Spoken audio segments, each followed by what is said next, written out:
So today we are tackling one of the most controversial rumors in Nigerian security sector. For years, Nigerians have whispered and shouted that the military is secretly recruiting repentant Boko Haram members into army. Well, on Monday's edition of Politics Today on Channels TV, former Chief of Defense Staff General Lucky Irabor retired, finally addressed this head-on.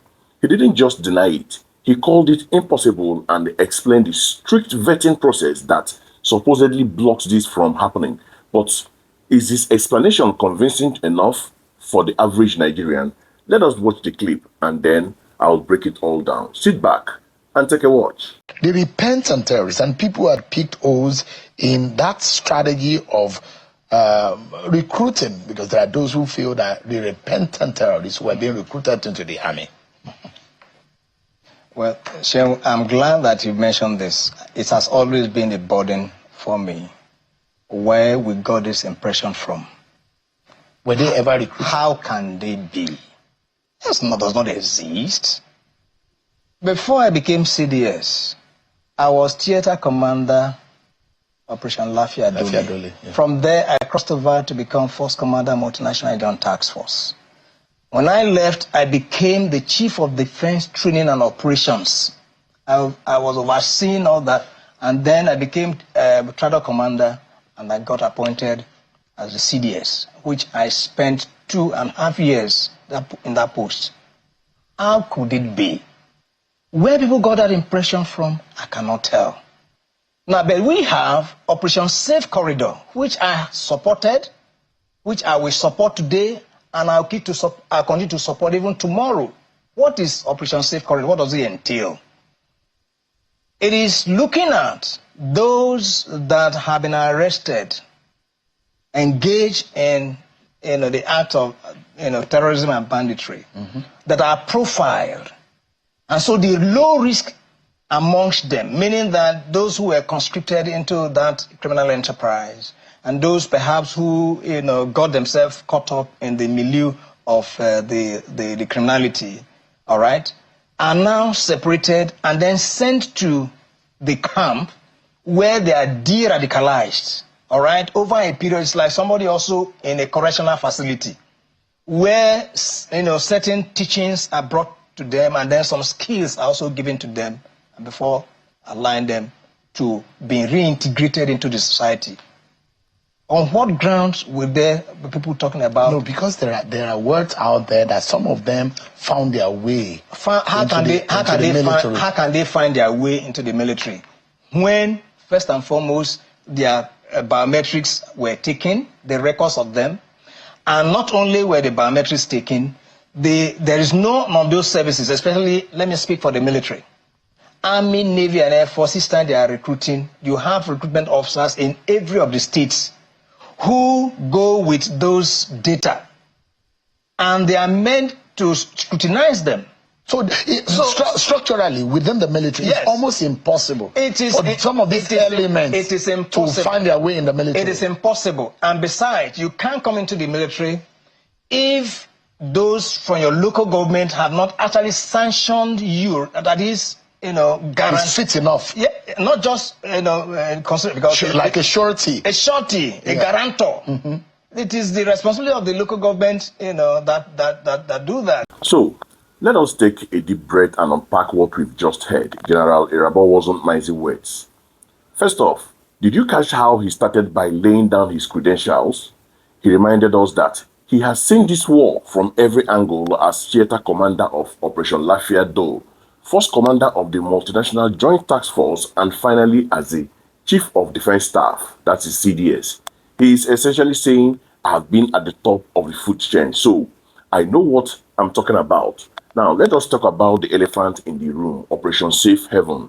Operation Safe Corridor. This is where the confusion usually starts. The general made a very clear distinction here. He explained that this program is for low-risk individuals. These are people who were perhaps forced into Boko Haram, conscripted against their will, or caught up in the mess, not the hardcore commanders, beheading people. He said they are profiled, they radicalized, given vocational skills, and then reintegrated into the society. Keyword, society, not the military. But here is the most interesting part of his defense, and I want you guys to really think about this. He broke down the recruiting vetting process. He argued that structurally, it is impossible for a terrorist to slip through. Why? Biometrics. He says their data is captured when they are arrested and profiled. So, if they show up at a recruitment center, the system should flag them. Local guarantors. This was his strongest point. He said you cannot join the Nigerian army unless your local government chairman and community leader sanction or guarantee you. So, he's asking us, how can a known terrorist pass a biometric check and get a written guarantee from his local government chairman without anyone noticing? To him, the bureaucracy of the army makes this conspiracy theory impossible. He seems genuinely pained by accusation, calling it a burden he has carried for a long time. But I want to ask you guys listening, does this technical explanation satisfy your curiosity? Because on paper, it sounds alright. But we live in Nigeria, where paper processes and reality don't always match. What do you think about his reliance on the local government as gatekeepers? Let me know in the comments while we move to my critical take on this. Now, let's get real. While I respect General Irabor's service and his detailed explanation, I have to look at this with a critical eyes because that is what we do here. Point number one, the impossibility factor. The general used this word impossible. In a country like Nigeria, that is a very strong word. We have seen impossible things happening due to corruption and nepotism. While the policy might ban recruiting terrorists, can we vouch for every single recruitment officer in every state?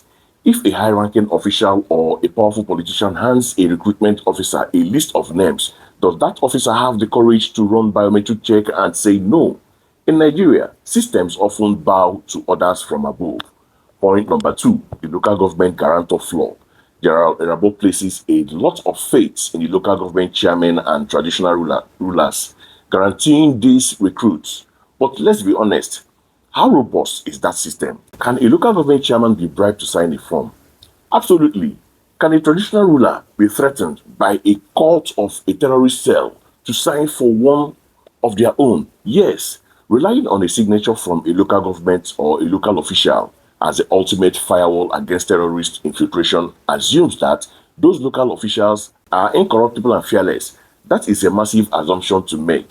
Number three, the definition of repentant. The general mentioned low-risk individual, but the public fear isn't just about recruitment process. It is about the revolving door of justice. When people see former fighters being given a skill training and starter pack, while victims of terrorism are still languishing in IDP camps without food, it creates a perception problem. The military might not be recruiting them, but the optics of Operation Safe Corridor makes it feel like the terrorists are getting special treatment. That emotion fuels these rumors. Point number four, the trust deficit. The reason this rumor won't die, despite Irabor's clear denial, is because of the trust deficit between the people and the state. We have heard that denial about so many things in this country that turns out to be true later. For the military to kill this rumor once and for all, we don't just need interviews. We need transparency. We need independent audit of the recruitment intake. General Irabor's defense is logical procedurally, but it ignores the human factor, corruption, bribery, and fear that can bypass procedures. He is right that there is no official policy to recruit them, but is there a back door opened by corruption? That is the question that still needs answering. So, there you have it. The former CDS has washed his hand off the allegation and said the system is too tight for terrorists to penetrate. Do you agree with General Irabor? Do you trust the vetting process of the Nigerian army, or do you think the Nigerian factor makes it possible for bad eggs to slip in? I want to hear your thoughts. Drop your comments below. Let's get a debate going. And if you enjoyed this breakdown, please smash that like button, hit the subscribe button, and turn on the notification bell so you never miss the trending gists. See you in the next video.